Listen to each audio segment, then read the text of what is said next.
আসসালামু আলাইকুম এভরিওয়ান। দেখতে পাচ্ছেন এটি একটি কলা গাছ।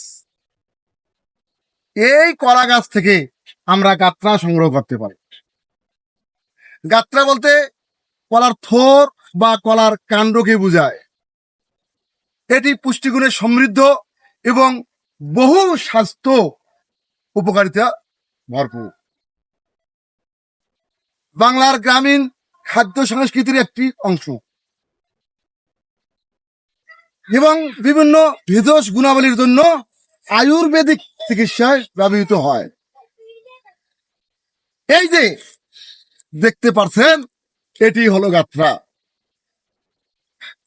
কলা গাছ থেকে কলা সংগ্রহের পর আমরা এই গাত্রা সংগ্রহ করতে পারি, যা আমি সংগ্রহ করেছি। দর্শক, আমরা এই গাত্রা কিভাবে খেতে পারি? প্রথমে এই গাত্রাটি পানি দিয়ে ভালোভাবে পরিষ্কার করে নিব।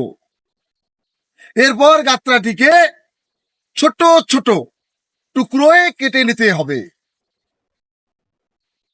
এরপর আমরা এটিকে ভাজি, ভর্তা, তরকারি বা ঝোল হিসাবে খেতে পারি।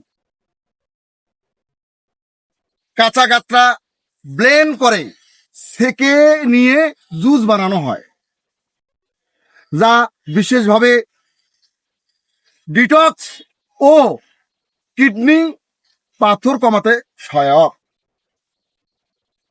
দর্শক, এরকম নিত্য নতুন ভিডিও পেতে আমার সঙ্গেই থাকুন। বিদায় নিচ্ছি। আল্লাহ হাফেজ।